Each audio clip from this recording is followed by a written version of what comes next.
स्वागत है दोस्तों हमारे YouTube चैनल दाइमा गोट फार्म में। जो भी भाई किसान भाई हमारे चैनल पर नए हैं, प्लीज़ हमारे चैनल को लाइक और सब्सक्राइब करें ताकि आइंदा जो भी वीडियो डालें हम उसका नोटिफिकेशन और जानकारी आपको समय समय पर मिलती रहेगी।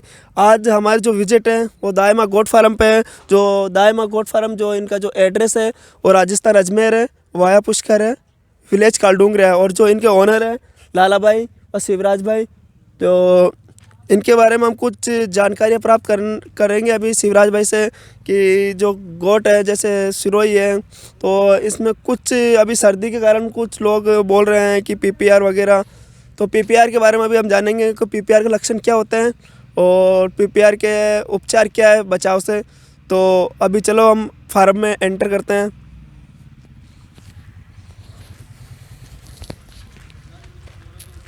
नमस्कार शिवराज भाई। नमस्कार सर। तो चलो कुछ हम जानकारी अभी हाँ, प्राप्त करते आइए हैं। बैठिए बैठिए। भाई मेरे कुछ सवाल है मेरे किसान दोस्तों के।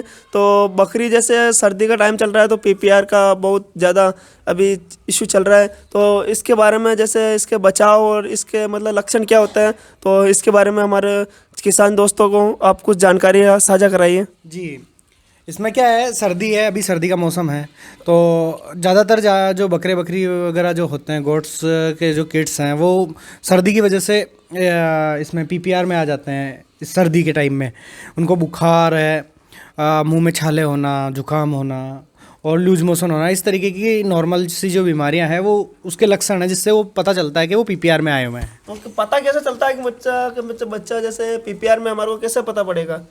अपने को पता ऐसे चलेगा सर, एक तो उसको बुखार आ रहा है, वो चरना छोड़ देगा, जुगारी करना बंद कर देगा, और उसके अलावा उसके मुंह में छाले हो जाएंगे, उसके मुंह से जहां आना शुरू हो जाएंगे, तो मीन्स वो पीपीआर में आ गया है। तो आपका कहना है मतलब वो साइड में जाके खड़ा हो जाएगा, साइड में जाकर के खड़ा हो जाएगा। और जी कुछ जी, खाना वगैरह कुछ नहीं खाएगा। कुछ नहीं खाएगा। तो उसका जैसे वो पीपीआर में आ गया तो उसको क्या करना पड़ेगा? तो उसको सब जानवर से अलग रखना पड़ेगा या नहीं नहीं, बिल्कुल उसको अलग से, बिल्कुल अलग ट्रीटमेंट देना पड़ेगा, सारे जानवरों से अलग करना पड़ेगा। किसी भी जानवर उसका झूठा नहीं खाए, इस बात का विशेष तौर से ध्यान रखना पड़ेगा। जैसे उसके खाने का इंतजाम, उसके पीने का इंतजाम, ये सारी चीज़ें जो है वो सारी अलग करनी पड़ेगी। तो सर इसका लगभग कितने दिन तक इश्यू रहेगा? इसका कितने दिन तक हमारे को ट्रीटमेंट करना रहेगा? लगभग कम से कम 4-5 दिन का ट्रीटमेंट रहता है सर। जैसे अपन जो भी मेडिसिन है वो 4-5 दिन उनको रेगुलर देते रहेंगे, और ये चीज़ों का ध्यान भी रखना पड़ेगा कि वो कितना ठीक है, अभी खा रहा है, उसने चढ़ना शुरू किया है, नहीं किया है, खा रहा तो कितना खा रहा है। नॉर्मली मतलब बाकी सब जो गोट्स का जिस तरीके से ध्यान रखते हैं उससे ज़्यादा जो है उस गोट का अपने को ध्यान रखना पड़ेगा जो कि बीमार है। बताइए हमारे को कौन कौन सी मेडिसिन है तो हमारे किसान दोस्तों को। जी, मैं बताता हूँ आपको। जैसे अपने पास में सर 3-4-5 तरह की दवाइयाँ हैं, 4 तरह की दवाइयाँ हैं इसके अंदर, जो पीपीआर में आने के बाद में दी जाती है।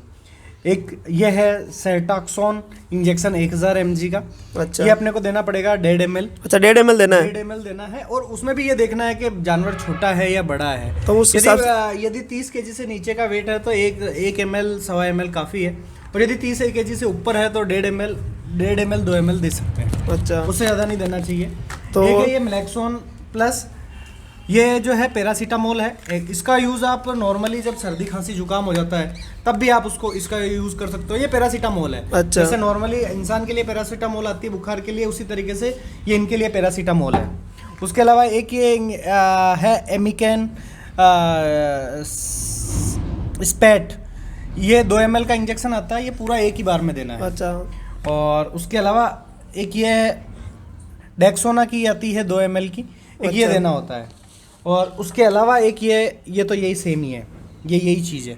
तो 4 तरीके के इंजेक्शन है जो उनको रेगुलरली देने हैं। इसके अलावा एक लाल दवाई आती है जो छाले के लिए होती है। यदि उसके मुंह में छाले हैं और उसके मुंह से झाग आ रहे हैं तो वो दवाई भी देनी पड़ती है। वो अभी मेरे पास में अवेलेबल नहीं है, मैं वो भी आपको दिखा देता, लेकिन अभी मेरे पास में अवेलेबल नहीं है। इनमें जो दवाइयाँ देनी है वो अभी मैं आपको दिखा देता हूँ। जैसे मान लीजिए कोई भी बकरा बीमार हुआ है तो उसको किस तरीके से देना है, किस तरीके से उसके चमड़ी के अंदर इंजेक्शन दे करके, और उसको किस तरीके से रब करना है जिससे कि उसके गांठ नहीं बने, इस चीज़ का भी विशेष ध्यान रखना है। उतने दिनों तक उसको अलग रखना है, खाना पीना अलग रखना है, किसी भी दूसरे जानवर के अटैच में वो नहीं आना चाहिए। अभी हमारे पास में तो ऐसा कोई जानवर है नहीं जो पीपीआर में है, नहीं तो मैं लगा के दिखा देता। ये दवाइयाँ जनरली हम रखते हैं, जैसे पैरासीटामोल है तो सर्दी जुकाम हो जाता है तो नॉर्मल हम यूज़ कर लेते हैं।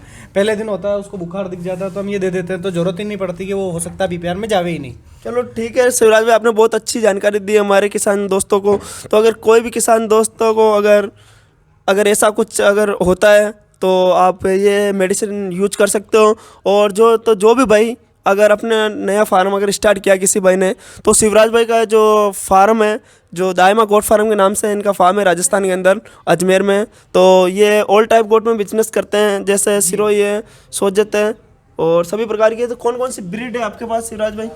देखो सर, अभी अपने पास में स्टॉक में तो कोई भी ब्रीड है नहीं, अपन ऑर्डर पे काम करते हैं जनरली। जैसे कोई भी पर्सन अपने को ऑर्डर करता है कि मेरे को सिरोही के 50 गोट्स चाहिए, 100 गोट्स चाहिए, जो भी चाहिए, अपन उन गोट को सप्लाई करने का काम करते हैं। उनके बिहाफ पे अपन परचेज करते हैं, परचेज करके उनको सप्लाई करते तो हैं। आपका कहने का मतलब आपके पास स्टॉक में नहीं रहता है? स्टॉक में सर 100% हमेशा स्टॉक में नहीं रहता है। हमारे पास में वही बच्चे बचे हुए रहते हैं जो नॉर्मली, या तो कस्टमर को ये लगता है बोले यार मेरे को ये बच्चों की रिक्वायरमेंट नहीं है, या उसके पास में फंड रहता है कि यार नहीं मेरे को तो 15 मंगवाने थे, मैंने 50 मंगवाने थे, मैंने 50 की जगह मैं 52 लाया हूँ, 2 बच्चे एक्स्ट्रा है तो वो 2 बच्चे हमने रख लिए। इस तरीके से रहते हैं, वो भी नॉर्मली चले ही जाते हैं।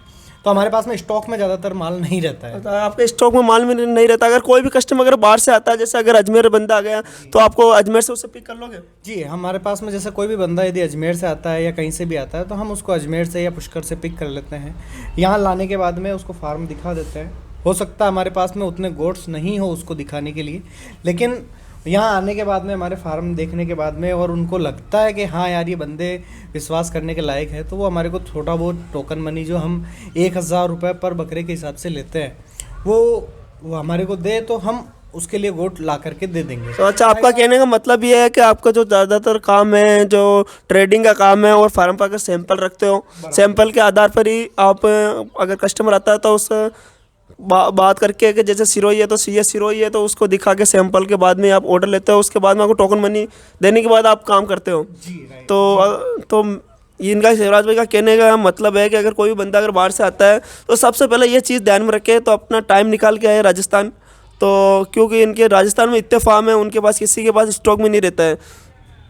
और तो शिवराज भाई, और आपके फार्म पर रहने वाने की फैसिलिटी तो है ही है, वो तो हमने तो अभी देख ली, बहुत शानदार है। अगर कोई भी कस्टमर अगर आता है बाहर से, तो शिवराज भाई से आप कांटेक्ट कर सकते हो। और भी अगर जानकारी चाहिए तो हमारे चैनल पर जुड़े रहिए, और ऐसे अच्छे अच्छे वीडियो आपके लिए लाते रहेंगे। धन्यवाद दोस्तों।